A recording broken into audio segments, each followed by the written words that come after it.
Dunia kreatif Karo tidak terlepas dari karya-karya pelaku seninya. Seni kreatif mulai dari awal, dari nol berkarya untuk eksistensi Karo di tingkat lokal maupun di tingkat nasional. Dan dunia fashion maupun penyanyi tidak terlepas dari sosok gadis ini, gadis Karo kreatif yang bernama Averiana Bulubarus.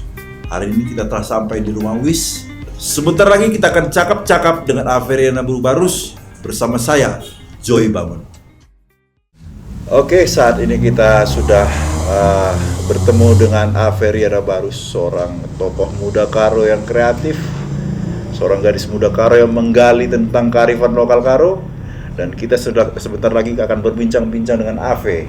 Apa kabar Ave? Baik. Selamat datang di acara Cakap-Cakap bersama Joy ya. Bangun. Nah, jadi hari ini kedatangan kita untuk menggali bagaimana Ave bisa dari awal berkarya untuk Karo, berkreatif untuk Karo, dan mungkin aja kami dengar ini diawali dari start di Bandung dulu ya. Iya, dulu sekolahnya sama kuliah di Bandung memang. Lahir di Bandung? Lahir di Sumatera Utara ini, di Medan. Jadi terus ke Bandung? Waktu itu karena sekolah di Bandung, keluarga ke Bandung, jadinya stay di Bandung lah. Mungkin sekitar 10 tahun, 12 tahun. Jadi setelah lulus, karena pindah ke Medan, keluarga juga pindah ke Medan, jadi saya putuskan bekerja di sini, di Medan. Dan ya seiring waktu berjalan, pencarian jati diri, pencarian intinya sih terus menggali potensi diri, akhirnya bertemulah dengan Wis Karo gitu. Jadi ini kan awalnya di Bandung nih, Be. Kita bicara di Bandung lah kan, kita nggak bahas dari SD, SMP, SMA, tapi dari Bandung kuliah di mana, Be? Kuliah di Pajajaran, Jurusan? Fakultas Sastra, jurusannya Sastra Indonesia. Ketika sastra Indonesia dulu, apakah pernah bergesekan juga dengan yang namanya etnis Karo ini? Di skripsi aku memilih folklore Karo sebagai fokus penelitianku waktu itu. Cerita rakyat ya? Ya, cerita rakyat Karo. Jadi dari situ aku banyak dijumpakan dengan hal-hal atau orang-orang yang berkaitan dengan tradisi Karo atau kebiasaan-kebiasaan orang Karo. Misalnya dulu di Bandung kan ngambil topiknya kan sastra Indonesianya kan tentang folklore. Dulu siapa kira-kira yang jadi guru pembimbing atau dosen pembimbing atau orang yang membimbing mengenalkan Karo ini? Iya, karena di sana dosennya orang Sunda udah pasti ya. Tapi ketika sampai pada titik aku harus berbicara Karo waktu itu, yang banyak mentor, yang banyak mementorin waktu itu Kak Egy Estepu. Di Jakarta tuh ya? Iya. Jakarta ya. Karena kawan ya, jadi dia juga antropologi waktu itu di UI. Jadi dia yang banyak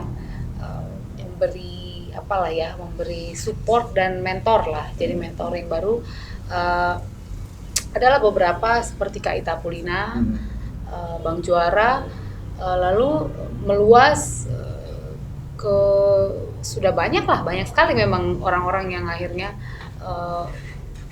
menjadi teman dalam arti kita pembicaraannya, diskusinya sudah berkaitan dengan Karo dan dengan etnik Karo lah secara umum gitu. Dan setelah pindah ke Medan karena orang tua ya? Atau karena keinginan sendiri juga pindah ke Medan? Karena orang tua yang pasti. Karena kalau ditanya waktu itu saya maunya di Bandung aja. Itu sindrom yang kurasa mungkin Bang Joy juga rasakan. Kita yang sudah tinggal di sana melihat Karo dari jauh itu atau Medan dari jauh itu agak gimana gitu rasanya. Aku nggak bisa jelaskan, tapi rasanya kok hutan belantara banget gitu. Waktu itu pemikiran saya. Jadi begitu selesai kuliah, pindah ke Medan itu kayaknya bukan pilihan yang utama. Tapi karena situasi membuat harus ke Medan, akhirnya ya ke Medan lah gitu. Akhirnya mungkin sudah betah kali di Medan ya setelah berkarya ini. Ya karena kita harus menikmati proses, setiap proses menikmati nggak juga terus bisa mau gimana kan, jadinya ya udahlah di Medan aja. Mungkin kan kalau di Bandung kan, kalau aku dulu ya, kalau di Bandung itu kan orangnya kreatif, banyak sarana-sarana atau tempat-tempat kreatif. Orangnya juga berpikir kreatif dan memikirkan apapun yang kreatif. Kalau di Bandung ini kan kita, mungkin kalau aku secara pribadi, kita harus yang membawa diri dengan betul, keadaan ini betul. gitu. Jadi bukan akhirnya kita memicu kita untuk kreatif, tapi kita harus mengikuti tren atau mungkin Afif punya pemikiran sendiri tentang kreativitas di sini gitu. Ya kalau kita berbanding-banding, memang Bandung dengan Medan itu kan sangat jauh berbeda. Kalau di Bandung itu memang kota kreatif ya, maksudnya kita mau ngapain aja ada. Artinya yang paling simpel, ruang diskusi itu banyak di sana. Apalagi di kalangan mahasiswa waktu itu, kita mau diskusi buku ini ada, kita mau diskusi film ada, kita mau diskusi ada selalu ruangnya.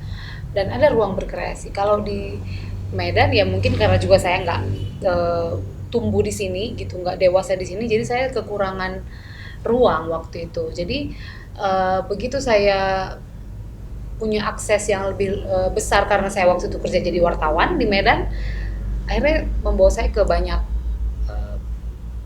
pandangan baru soal Medan. Oh ya ternyata begini ya Medan ini. Jadi memang masih dituntut banyak pemikir-pemikir muda, terus banyak dituntut ya orang kreatif, karena di sini kan sebenarnya enaknya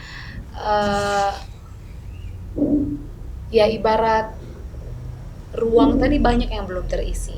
Itu di Medan. Banyak ruang-ruang kosong yang menunggu orang-orang datang untuk mengisinya. Ya misalnya di sektor ekonomi kreatif atau UKM seperti yang saya lakukan, ya memang kita masih kekurangan gitu.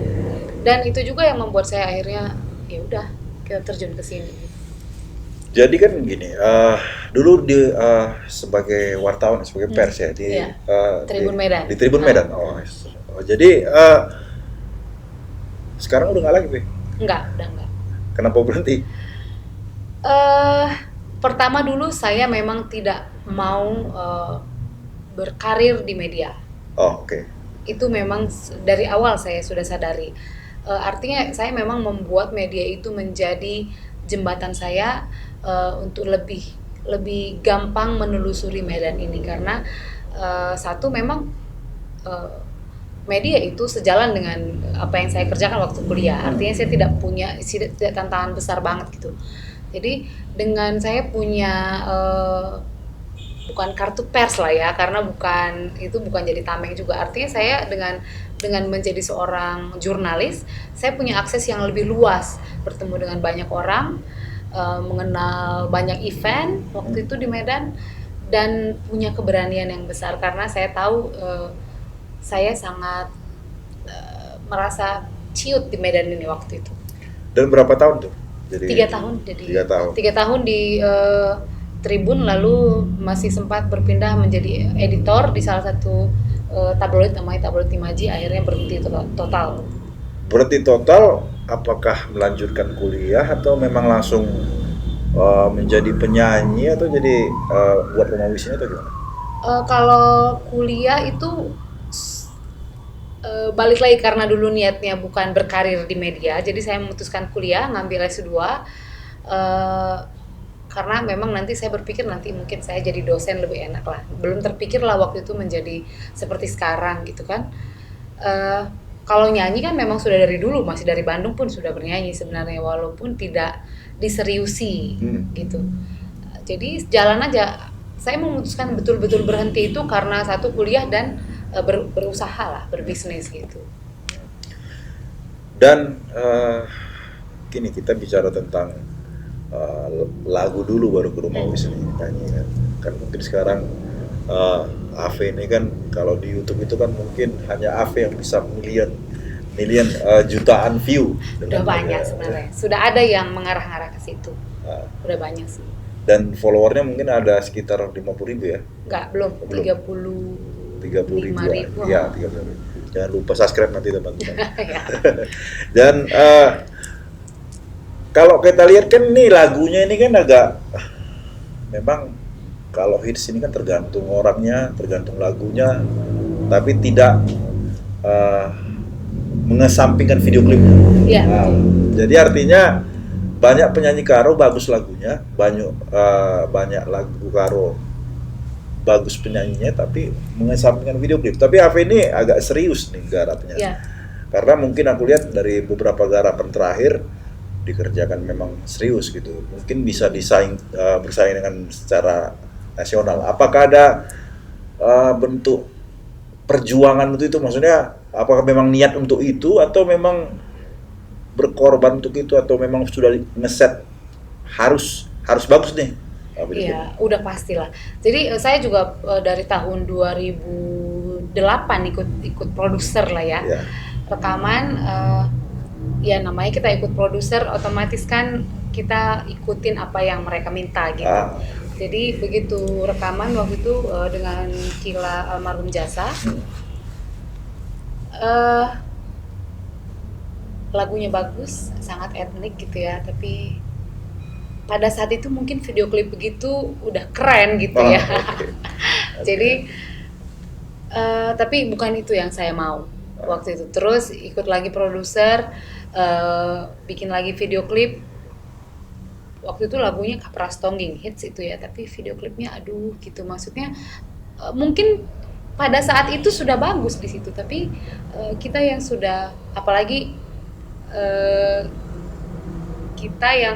aku yang waktu itu sudah paham dengan dunia kamera karena di jurnalis kan, kayaknya bisa dibikin lebih nih gitu. Jadi begitu saya punya kekuatan, saya punya keberanian memproduksi sendiri lagu-lagu, saya sangat sadar saya harus pertimbangkan betul video klipnya karena ini sudah zaman visual gitu.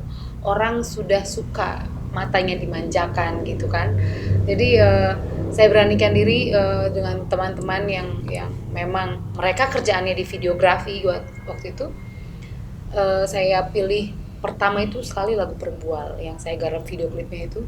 Saya pilih Luxury temanya, ambil di hotel gitu ya. Ya memang agak besar, cost-nya itu sangat besar. Mungkin itulah lagu video klip pertama Orang Karo yang HD waktu itu. HD ya? Iya, itu HD. Dengan ketajaman gambar, dengan segala macam ya, sedikit yang saya tahu dari dunia jurnalis saya aplikasikan, diskusi dengan kawan-kawan, dan akhirnya saya pun kaget dengan hasilnya. Orang-orang ternyata responnya sangat positif, dan itu yang membuat saya akhirnya lebih berani untuk membuat video-video yang lebih bagus gitu. Jadi dengan video klip HD kan dengan kekuatan kamera, kru yang banyak, karena lihat behind the scene juga dengan kru yang banyak, sampai tiduran di tempat tidur dan segala macam, pasti akan memakai jasa yang banyak kan. Ya, gitu. Jadi betul. Terus kira-kira lagunya ini udah balik modal nih, Be? Kalau cerita balik modal dari YouTube, saya kira mungkin sudah lebih setahun lagunya ya. Perbual itu mungkin 2 tahun, karena 2017 itu dirilis, sudah ada views sekitar 2,5 juta viewers. Ya kalau dihitung cost-nya ya belum kembali. Oh, belum kembali ya? Belum, karena kan bayangin aja venue kita bayar mahal ya, karena hotel bintang 5 kan. Kameramennya ada 3 orang dengan kru. Ya apalagi belum lagi audionya sampai rekaman, recording segala macam. Ya kalau kita hitung dari YouTube ya belum kembali, tapi kan ada profit yang lain yang bisa kita dapat dari, karena saya anggap itu sebenarnya pertimbangan yang lain adalah iklan untuk saya pribadi, untuk Rumah Wis waktu itu promosi. Ya, iklan dalam arti karena banyak di situ ditampilkan secara intrinsik ya istilahnya secara insert lah kalau misalnya kayak gitu. Bahwa ada beberapa properti Rumah Wis masuk gitu ya. Betul, waktu itu. Tapi kalau kita hitung dari secara umum ya sudah pasti itu menguntungkan. Cuman ya karena banyak banyak ininya ya, eh, banyak apa istilahnya, banyak tujuannya. Jadi saya nggak bisa menghitung hanya dari viewers dan subscriber, walaupun salah satu yang mendongkrak subscriber saya itu Perbual itu. Oh gitu ya. Dan rencananya ada produksi baru lagi nih, lagu-lagu baru. Eh, pasti Pasti ada, ya. karena saya berpikir saya terus harus continue, karena apa yang sudah saya mulai itu dan sudah banyak diikutin, karena saya pikir bagus, orang akhirnya bisa membuat. Sekarang kan sudah video klip Karo tuh rata-rata udah HD, Iya, bahkan iya. ada yang mulai full HD Full gitu HD, kan. ya. Eh, kita nggak terlalu ketinggalan lah sama orang. Otomatis kan kita yang sudah membuat standar itu harus tetap upgrade gitu. Dan artinya AV ini bisa menjadi acuan bahwa video klip yang bagus itu ya seperti dia gitu. Jadi Nggak selalu juga. jadi penyanyi-penyanyi Karo yang bikin video klip biasa-biasa saja, mulailah belajar dari video klip AV. Ya. Kayaknya rata-rata kalau udah produksi sendiri, karena sekarang udah punya YouTube masing-masing ya, Iya, udah sadar kan ya, udah nggak harus ikut produser lagi gitu. Rata-rata sudah mulai serius memang menggarap audio maupun videonya. Videonya ya. Kalau dulu kan kita kalau main kaset atau CD itu kan yang penting 10 mau di taman-taman dibikin 3 Ya, lagu. itu kulalui juga, makanya Ya. aku merasa tidak nyaman dengan itu waktu itu. Makanya aku bikin sendiri dengan betul-betul yang terkonsep di kepalaku, ku diskusikan dengan kawan-kawan. Itulah juga untungnya punya teman-teman yang bisa bersinergi, jadi bisa diskusi dan apa yang kita mau itu sampai gitu. Jadi kan kalau kita lihat kan AV ini kan bisa, maaf ya, kalau misalnya terkenal itu kan gara-gara YouTube. Iya. Dibanding kalau kita lihat dulu albumnya kan jadi tanda kutip sebagai cheerleaders lah dibanding Iya, penyanyi-penyanyi utama. Mungkin di urutan lagu itu mungkin urutan sorry P, mungkin di Iya. angka 7 ke atas lah ya. Iya. Misal bukan lagu Bukan, pakal lah, ya, bukan kepala ya, lagu. bukan kepala lagu. Jadi sekarang kan nih semua orang tahu AV. Semua orang tahu AV. Bahkan kalau misalnya aku lihat kalau di kampung orang tahu AV itu sebagai penyanyi, bukan sebagai pemilik rumah wis. Iya. Kemanapun AV muncul dia sebagai penyanyi gitu. Iya. Bahkan disuruh lagu apa? Lagu Uga Makalit nah. Apa? Ya Lali 2. Oh, Lali 2, sorry. Lali 2. Jadi di sini AV menikmati perkembangan karir di dunia musik ini enggak? Bahwa apa yang kulakukan memang berbuah hasil gitu. Awalnya sebenarnya ini surprise. Respon orang terhadap lagu Perbual itu dan efeknya itu surprise. Walaupun saya waktu itu sudah paham bahwa orang akan menyukai video klip yang gambarnya bening gitu ya, dengan konsep yang baru gitu, orang akan suka. Tapi efeknya ke masyarakat itu saya surprise. Bisa waktu itu berapa? 3 bulan di top tanggal lagu di Radio Radio Tanah Karo. Itu kejutan buat saya sebenarnya. Lalu akhirnya saya beranikan diri membuat konser waktu itu. Juga efek dari Perbual itu, euforianya masih tetap terasa. Itu kejutan yang akhirnya saya ya pasti nikmati. Walaupun saya tidak betul-betul berhasil membuat image baru dalam musik Karo. Awalnya dulu tetap saya begitu naik panggung tuh disuruh panas katanya gitu ya, tahu teriakan-teriakan, disuruh berjoget gitu. Di situ saya masih kayaknya saya tidak menikmati nih nyanyi ke lapangan dengan tuntutan penyanyi Karo itu harus serba bisa. Artinya serba bisa nyanyi, bisa nyanyi lagu segala macam, bisa juga bergoyang koplo gitu kan, bisa bergoyang dangdut. Menyikapinya sih paling iya itu memang jadi diri sendiri. Paling iya itu memang tidak memaksakan diri. Walaupun menghadapi permintaan itu kadang-kadang kan aduh gak enak ya gitu kalau gak diturutin gitu, tapi saya sendiri gak nyaman. Misalnya lah nanti kamu nyanyi lagu kocak ya katanya misalnya dari panitia. Oke, kalau memang udah dibilang kita bisa siapkan lagu kocak dengan yang kita kan punya lagu patang-patang banyak gitu, bukan nggak mesti lagu koplo atau nggak mesti lagu house ya, house musik gitu. Biasanya saya koordinasi dengan pemain keyboard. Nah, yang teriak itu kadang-kadang justru bukan ibu-ibu, panas katanya dari bawah, itu saya sangat terganggu. Kalau panitia sejauh ini sudah paham kalau mengundang Averiana Barus itu berarti mereka harus siap tidak akan digawer lah istilahnya ya, tidak akan jadi mereka sudah tahu yang mengundang Averiana Barus itu sudah tahu kalau yang dia inginkan itu akan slow-slow saja, kalaupun ada lagu kocak ya lagu standar lah patang-patang gitu. Tapi kan tidak semua paham konsep yang saya tawarkan. Ibu-ibu terutama atau anak-anak yang di kampung mungkin tetap aja menuntut, tapi saya kekeh aja istilahnya, maksa aja nggak mau. Jadi orderan untuk acara-acara di kampung ini banyak sekarang ini, maksudnya untuk tampil di acara kerja tahun apa kayak acara-acara gitu. Banyak ya, kalau dibanding dulu ya saya bilang sekarang banyak, karena kalau peak season kerja tahun kan namanya, ya mungkin seminggu sekali adalah saya nyanyi, itu termasuk banyak bagi saya. Mungkin yang lain ada yang setiap hari kali ya, tapi bagi saya itu sudah banyak.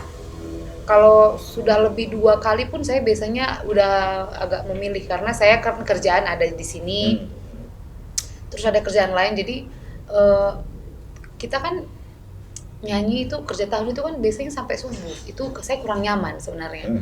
Makanya selalu minta sama panitia saya sampai jam 2 aja gitu. Apalagi jauh nih, Tanah Karo kan luas.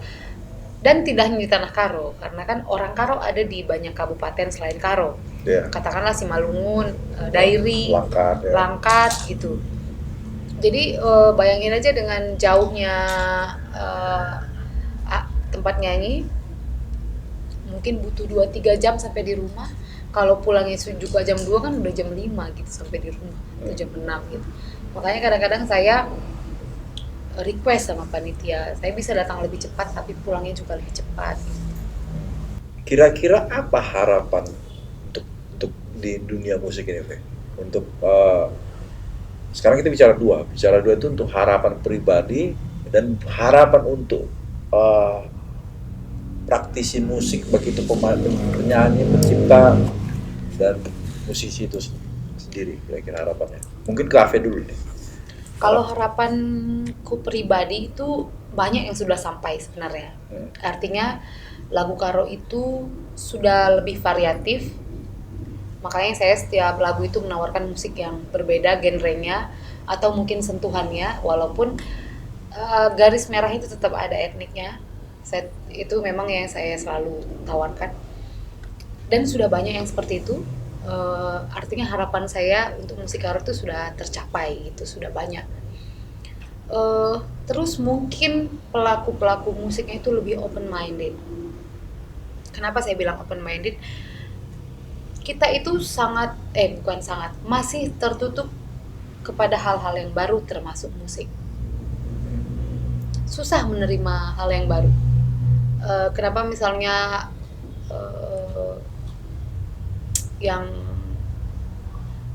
saya pribadi butuh keberanian yang besar dan cost yang besar untuk membuat sesuatu yang baru. Nah, akhirnya kalau cocok diikutin juga memang. Nah, artinya kalau semakin banyak kita yang open minded dan terbuka dan sudah sadar variasi, jadi artinya musik Karo itu tidak hanya melulu soal lagu pop yang yang kebanyakan. Artinya begitu nanti ada mungkin Karo reggae atau Karo istilahnya dengan banyak genre musik kita lebih terbuka, lebih dinamis. Artinya nggak terlalu stuck, karena kalau saya perhatikan pop Karo itu dari zaman 70-an sampai sekarang masih begitu patternnya, polanya masih sama. Sekarang banget lah sudah setelah. Ini pola gaya musiknya atau gaya tema yang diangkat? Kalau aku lebih selain gaya musik, tema yang diangkat cuma itu aja, cinta, yang saya petani, engkau Ya, sarjana, seakan-akan engkau perempuan Karo itu matre semua matre gitu. semua dan terjolimi dan segala macam, Iya, lari paling itulah gitu. artinya semua aspek lah, Ah, musikalnya, liriknya, ah, eh, sekarang liriknya modern banget gitu kan. ah. Terus mungkin kayak tadi pelakunya sudah lebih modern lah. Modern dalam arti kan justru orang modern itu harusnya berpikirnya juga ikut. Mungkin satu yang paling saya harapkan adalah citra musik Karo itu positif secara umum. Ini kan enggak bisa kita bilang kan citra pelaku seni Karo itu masih buruk. Yang laki-lakinya narkoba, yang perempuannya Dia tahu lah ya. sakitnya. Nah, itu saya tawarkan ke generasi milenial yang baru atau ke orang-orang yang mau tertarik di musik bahwa tidak seburuk itulah. Masih banyak pelaku seni yang tulus berkarya. Artinya mereka membuat musik sebagai ajang cari makan nggak apa-apa, atau ajang pembuktian diri nggak apa-apa. Nggak semua, artinya nggak semua seniman Karo itu seburuk itu. Gitu. Dan berarti Afif berharap, mungkin bukan berharap, mungkin kalau itu kan kembali ke pribadi masing-masing Ya. lah ya, tapi kan kita berharap bahwa kita berkarya itu memang murni, artinya bisa tetap sejalan antara karya dan pribadi kita Ya, di masyarakat. itu memang. Ya, kita kan nggak bisa salahin. Mungkin memang ada orang memilih seni itu jadi ajang promosi diri. Promosi diri yang positif maupun yang negatif. Itu kan kita tidak bisa salahkan. Tapi selama masih sejalan apa yang kita inginkan, apa yang kita harapkan dengan apa yang kita jalankan, kukira nggak ada masalah sih. Bisnis ini kalau aku lihat belum ada kayaknya ya. Maksudnya ada beberapa Sudah. tapi masih kecil-kecilan. Tapi ini kan diseriusi, dan seluruh orang Karo bukan orang Karo namanya kalau tidak tahu rumah Uwis. Nah, jadi rumah Uwis ini kan pasti ada sejarahnya. Bisa Iya. diceritakan. Itu yang tadi saya bilang, ruang-ruang kosong yang saya sebenarnya hanya mengisi ruang yang sudah disediakan oleh komunitas kita gitu. Saya perhatikan di tahun 2014 begitu gencar orang berbicara Karo. Waktu itu entah apa eventnya, tapi yang pasti kalau kita ingat waktu itu ada Karo Festival di Lapangan Merdeka. Tapi sebelum itu kan wacananya sudah tinggi nih bicara Karo. Kini Karon lah. Kini Karon ya. Artinya kalau kita berbicara Karo, kita bicara identitas. Nah, identitas itu kan ada banyak yang bisa mewakili kita sebagai orang Karo. Ada mungkin pemikiran kita, atau yang sering kita tuangkan di medsos tuh ya, berdiskusi, berbicara Karo gitu. Pemikiran, mungkin nama dan marga yang menyatakan kita orang Karo. Yang ketiga adalah tampilan gitu. Saya memilih itu dengan sadar. Saya memilih kayaknya saya bisa memenuhi kebutuhan identitas itu melalui fashion. Itu yang saya pikirkan waktu itu. Memang yang sebelum saya ke sana, saya berangkat dulu dari saya sendiri memang suka Uwis Karo. Saya suka membuat kreasi untuk saya sendiri mulai dari di Bandung. Jadi saya sudah menggunting-gunting sendiri untuk saya pribadi. Lalu sampai di Medan, semakin dekat dengan Uwis Karo karena kan kalau di Bandung kan cuma sedikit ya yang kita punya. Kalau di sini kan banyak. Setiap pesta ada aja orang pakai Uwis Karo. Tapi tidak pernah ada yang lebih jauh dari sekedar Uwis diselendangkan gitu, atau di posisinya di sini atau di sini. Waktu itu saya kuliah, ngambil pasca sarjana di USU. Mata kuliahnya waktu itu ada komunikasi pemasaran. menugaskan kami itu membuat paper. Paper itu company profile. Jadi kita itu harus punya company sendiri dan dituangkan dalam paper. Artinya kita punya perusahaan, ada namanya, ada produknya, ada marketingnya kan gitu. Nah, teman-teman itu waktu itu membuat tugasnya di Photoshop lah, membuat produk, ada yang produk minuman, makanan. Artinya di create lah, mereka punya perusahaan. Kalau waktu itu saya membuat sendiri dari Wiskaro, saya gunting, saya buat, lalu saya foto. Karena saya memilih pemasaran online waktu itu, ya saya masukkan ke Instagram, saya capture gitu ya, jadi paper, jadi tugas. Nah, tugasnya sudah selesai nih, tapi kan ternyata Instagram, Facebooknya kan masih ada karena saya nggak hapus. Jadi waktu itu orang banyak request, rupanya aku mau gitu. Waktu itu saya bikin tas, aksesoris gitu. Dari situ kayaknya enak juga diseriusin gitu, karena sudah ternyata yang mau banyak, yang membuat yang tidak ada. Ya udah saya bikin. Awalnya masih simple ya, saya masih sedikit karena nggak ada modal lah. Saya juga bukan basicnya pengusaha, jadi sedikit masih di rumah.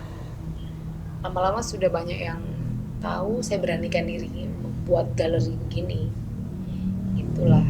Dan sekarang saya sebagai pengusaha atau pemilik rumah Uwis itu rasa-rasanya sejalan sebagai Averiana yang seorang penyanyi, jadi promosinya lebih cepat. Iya.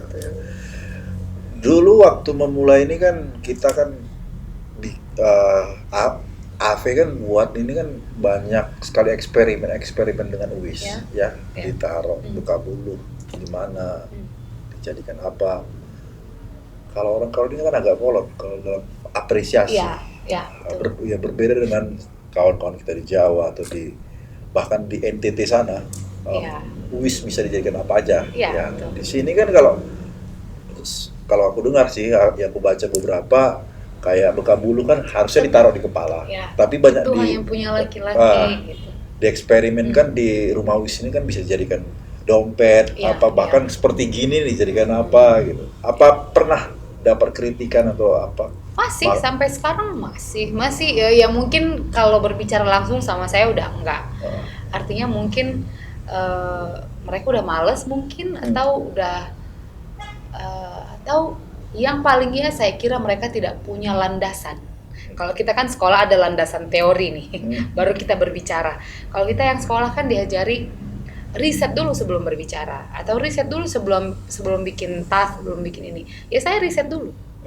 Artinya saya membuat ini semua bukan tanpa pertimbangan dan pemikiran gitu.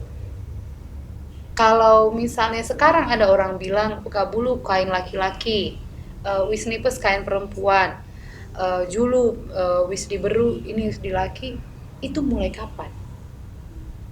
Mereka juga harus tahu. Jangan-jangan ya mereka cuma dibilang sama orang tua. Atau ada salah satu lembaga yang membuat seperti itu. Kita katakanlah gereja. Karena mereka sangat berperan kan. Kan begitu. Nah, kalau kita bicara lebih jauh atau riset lebih jauh, dulu Wiskaro itu tidak punya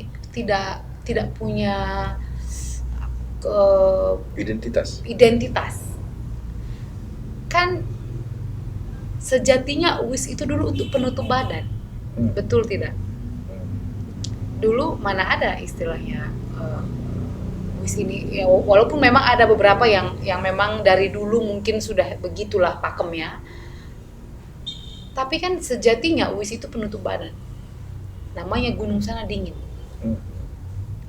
Kalau kita lihat foto-foto Karo Siadi itu, dulu kain karo itu dipakai dalam berbagai keperluan dan dalam berbagai siapapun boleh pakai. Artinya kelam-kelam hari ini dipakai perempuan, besok laki-laki. Karena sejatinya itu tadi. Nah, lalu sekarang tiba-tiba Wiskaro menjadi punya ini sendiri, punya identitas sendiri nih, yang membuat kita kabur. Ada missing link antara zaman dulu sama sekarang. Nah, saya nggak bisa menjelaskan panjang lebar begini kan sama orang. kan nggak mungkin. Nah, akhirnya saya membuat jalan tengah ini, yang fashion, yang kreasi itu memang tidak dipakai untuk peradatan. Fungsinya tetap kalau misalnya di peradatan ya pakailah wis yang asli yang sudah dipakemkan, artinya beka bulu lah, wis nipes lah. Ya kalau begini dipakailah untuk memang untuk bergaya. Jadi jangan tertukar-tukar ya, begitu saya menjelaskan sama orang, karena kita itu kan suka menyakralkan sesuatu tanpa alasan, tanpa tahu sejarahnya. Ya, gitu. Kalau saya sendiri, saya baca banyak literasi, walaupun nggak banyak. Kita kan bukan budaya yang menulis ya. Sedikit sekali literasi kita soal budaya, apalagi UIS. Bahkan yang menulis yang banyak itu ada beberapa yang Newman, sedikit membahas soal Wiskaro. Ada Pak Ages Tepu memberikan soal motif, walaupun nggak terlalu spesifik. Ada Ibu Sandra Nissen yang notabene bukan orang Indonesia, menulis soal kain karo. Dan harus kita sama-sama sadar bahwa pengkelaminan UIS itu sekarang ini mungkin 70 ke bawah. Maksudnya pengkelaminan ini kain laki-laki, ini kain perempuan gitu. Dan ya sebenarnya nggak masalah kalau sama-sama terima, sama-sama paham, nggak artinya masalah. Dikelompokkan kain ini sekitar tahun 70-an ya. Iya, dikelompokkan semenjak mungkin zaman revolusi Belanda dan segala macam sudah habis, dan peran gereja cukup berperan dalam ritual-ritual, upacara-upacara, termasuk apapun itu kan, itu mungkin pengaruhnya. Bahkan kalau aku lihat sih bentuk bulang-bulang laki-laki itu kan di foto-foto tempo dulu kan bukan seperti model sekarang. Sekarang patokannya seperti itu gitu. Jadi, itu visual. Orang lebih suka yang gimana, yang merahnya pun dulu kan bukan seperti ini. Merahnya kan lebih marun. Tapi ya begitu, artinya ketika zaman itu berubah, kenapa kita manusianya juga nggak berubah gitu? Dulu dari warna merah tua ya hampir coklat, bergerak ke merah marun, lalu bergerak lagi ke merahnya yang lebih muda, sekarang sudah merah cerah begitu. Iya, merah nyala ya. Nah, UIS itu aja berubah nih, pemikiran kita kok nggak berubah? Kan aneh gitu, tapi nggak apa-apa sih. Kita kan belum kehabisan, kita kan masih banyak generasi yang belum selesai dengan dia tidak paham milenial, dia tidak paham ekonomi kreatif gitu. Iya. Dan saat ini Rumah UIS mungkin terus mendapatkan pemasaran itu gimana kira-kira? Kalau pemasaran utama kita tetap online. Online itu memang pasar utama kita itu online. Pemain di mana? Facebook sama Instagram. Yang utama tetap itu. Walaupun saya sebenarnya berani-beranian membuat galeri besar ini. Kenapa saya buat begini? Karena sebenarnya di rumah pun pemasaran tetap berjalan. Cuman saya tetap beranikan diri membuat galeri besar ini dan menyewa gitu ya. Karena apa ya istilahnya itu, kain karo masih perlu marwah. Kain karo itu kan selama ini masih dijual di pajak gitu. Padahal harganya mahal loh. Kain karo itu mahal harganya dibanding apalagi etnis yang di sekitar kita. Dengan ulos itu kita bisa 10 kali lipat loh harganya. Iya betul. Tapi tidak dibuat tempat yang layak untuk dipajang gitu. Itu yang membuat saya berani begini. Kita membuat sesuatu itu nggak mungkin tidak, artinya harus seiring lah. Harus sejalan lah. Jadi kenapa UIS Karo itu sekarang populer? Ya selain sudah punya marwah, sudah punya sudah banyak galeri-galeri. Nggak cuma di Rumah UIS, sebenarnya udah banyak. Dan dengan begini orang jadi bangga, lebih bangga pakai, lebih bangga membeli.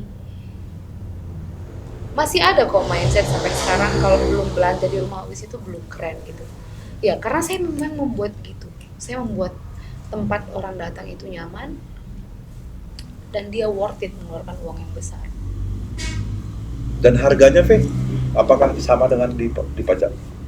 Karena kita berjualan online, kita juga harus lihat pasar kan, nggak mungkin kita jualan sendiri beda. Iya, iya. Nah strategi saya ya berarti kita harus menjual lebih banyak supaya tetap kita nggak kalah walaupun untungnya sedikit gitu. Karena kan gimana namanya jualan online, harga kan terbuka. Jadi kalau saya jual rumah Wis Nipis di rumah Wis yang harganya 500 700 ribu ya nggak datang kan orang. Oke. Jadi yang penting kita kontinuitas Dan kuantitasnya bisa lebih banyak dan ya tetap kita selalu tawarkan kualitas yang baik juga. Misalnya begini, saya nggak mau menyamakan barang. Misalnya kalau memang ada defect, ada rusak, ya kita harus bilang, apalagi yang jauh nih di Jakarta misalnya, nanti dia kan kecewa. Jadi kita harus jujuran lah. Kalau memang ada rusak sedikit ya dibilang sama customer gitu.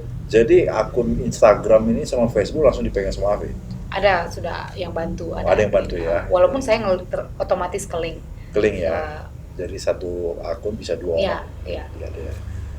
Jadi semoga sukses lah dengan usaha Rumah Wis ini dan mungkin menjadi menjadi inspirasi juga bagi adik-adik kita ya. Mungkin memulai mahasiswa memulai usaha seperti ini menjanjikan, Pak ya.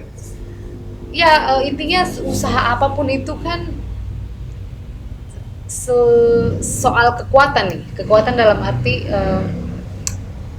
kuat menahan cobaan nih, karena dalam berusaha kita pasti ada cobaan. Kuat menahan diri, kalau kita nggak bisa menahan diri memang gawat juga berusaha ini.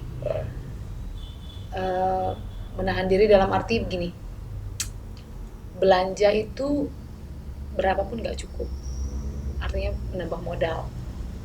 Tapi kalau juga kita nggak rasional kan gawat juga. Artinya saya memulai ini sama sekali tidak ada dana segar dari pemerintah gitu ya, ini modalmu gitu, atau dari orang tua nih modal, nggak ada. Saya memulainya juga dari sisa-sisa gaji saya yang terakhir waktu itu.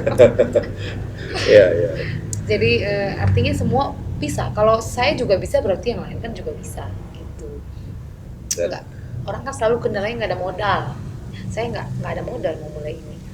Dan pemerintah nggak pernah melirik ini? Atau memanggil atau berkonsultasi atau bagaimana, berbicara, berdiskusi apa? Saya tuh agak susah kalau bicara soal pemerintah.